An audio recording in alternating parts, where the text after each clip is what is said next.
네, 부동산 원포인트 레슨 2부에서는 BKS의 지세환 프로님이 여러분들이 갖고 계신 궁금증을 제대로 해결해 주신다고 합니다. 지금 실시간으로 들어온 문자 내용 확인해 볼게요. 뒷번호 0013님의 사연입니다. 부동산 투자에 관심이 정말 많으신가 봐요. 방송을 보면서 다세대 주택에 조금 관심이 생기신 것 같은데 다세대 주택도 정말 괜찮은 건지 그리고 투자할 때 주의해야 되는 부분에 어떤 것들이 있는지 궁금하다 보내주셨어요. 네. 어떻게 보면 되실까요?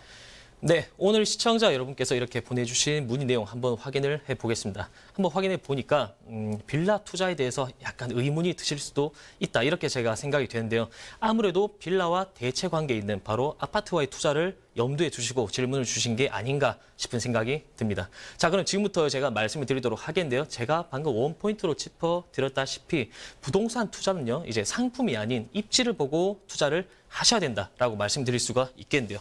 네, 바로 이 상품과 입지를 구별을 해서 투자를 하실 줄을 아셔야 되는데요. 먼저 이 상품과 입지를 구성하는 요소들이 어떤 것들인지 간단하게 한번 짚고 넘어가도록 하겠습니다.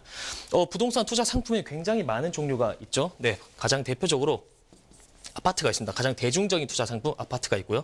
그리고 빌라 또는 오피스텔 또는 그 외에도 상가, 굉장히 등등 굉장히 많은 상품들이 이렇게 준비가 되어 있겠는데요. 자, 이 외에도 이렇게 이제 입지를 한번 살펴보시면요. 입지는 제가 항상 강조를 드렸던 부분입니다.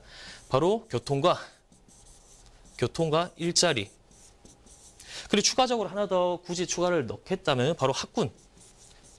물론 이 외에도 수많은 요인들이 있겠지만 이 외에도 가장 중요한 이 세 가지를 제가 강조를 항상 드렸었는데요. 자, 이렇게 딱 보시면은 바로 느낌이 오시겠지만요. 바로 상품은 바로 아파트나 빌라, 오피, 상가. 바로 본인이 보유하고 있는 투자 자금의 규모에 따라서 결정을 하시는 거지 절대 어느 하나만 딱 정해서 나 이거 무조건 할 거다.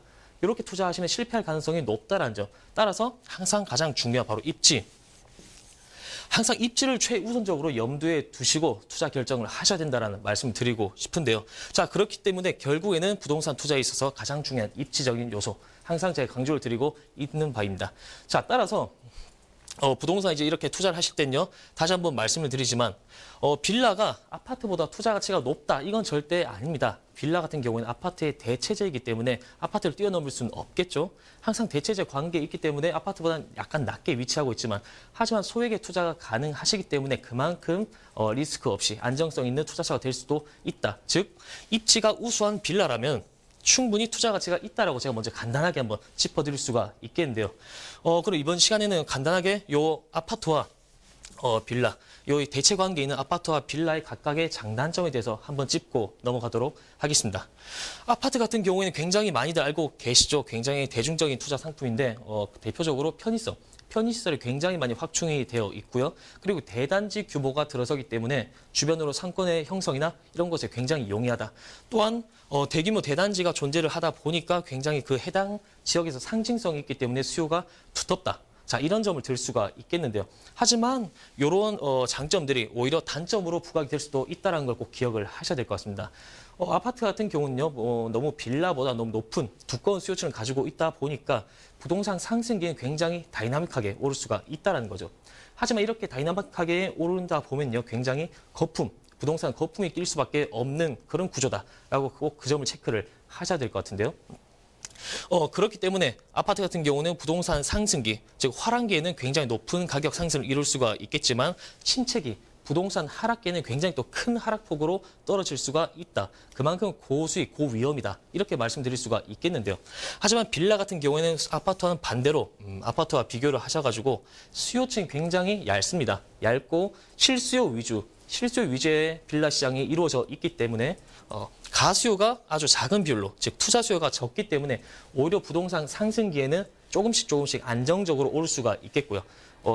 오히려 이렇게 하락기에는 조금씩 하방 경직성, 가격에 대한 방어성이 굉장히 강한 매물이다. 강한 투자 상품이다라고 말씀드릴 수가 있겠습니다. 이렇게 장단점을 한번 짚어드렸는데요. 그 외에도 아파트에 대해서 또 한 가지 말씀을 드리자면요. 굉장히 아파트 같은 경우는 굉장히 투자 금액 굉장히 중요하겠는데요. 투자금이 굉장히 비쌉니다. 일단 서울권으로 한번 기준을 잡아보시면요. 최소 2억에서 3억 이상, 현찰로 2억에서 3억 이상 정도 구비가 되셔야지 입지가 우수한 곳에 들어가실 수가 있는 반면에요.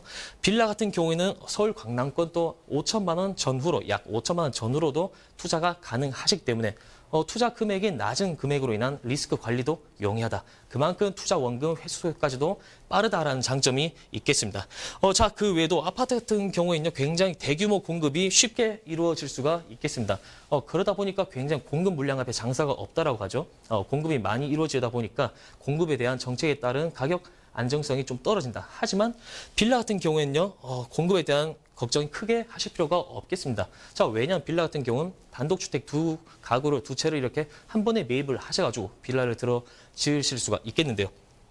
그렇게 지어봤자 이제 한 동에 겨우 10가구 남짓 이렇게 들어가실 수가 있기 때문에 공급에 대한 안정성까지도 챙길 수가 있는 투자 상품이다. 자, 이렇게 챙겨드릴 수가 있겠습니다. 따라서 그 외에 이제 많은 부분들을 이제 모든 것을 다 고려를 해 보셨을 때요. 아파트보다 물론 빌라가 우수한 투자 가치는 되지는 않겠지만 빌라도 우수한 입지에 위치를 하고 있다라면은 충분히 투자 가치가 있는 상품이다라고 정리를 해드릴 수가 있겠는데요. 한번 확인을 보시기 위해서는 한국감정원이나 또는 KB국민은행의 통계 자료를 한번 살펴보시면요. 빌라 또는 이제 다세대 주택이나 연립주택이라고 불리고 있죠. 이 빌라도 역시 굉장히 오랜 기간 꾸준히 상승을 하고 있다라는 점. 그만큼 아주 소액으로도 투자가 가능하시면서 안정적으로 수익을 창출할 수 있는 투자 상품이다. 즉 투자 가치가 있다라고 말씀드리면서 정리하도록 하겠습니다.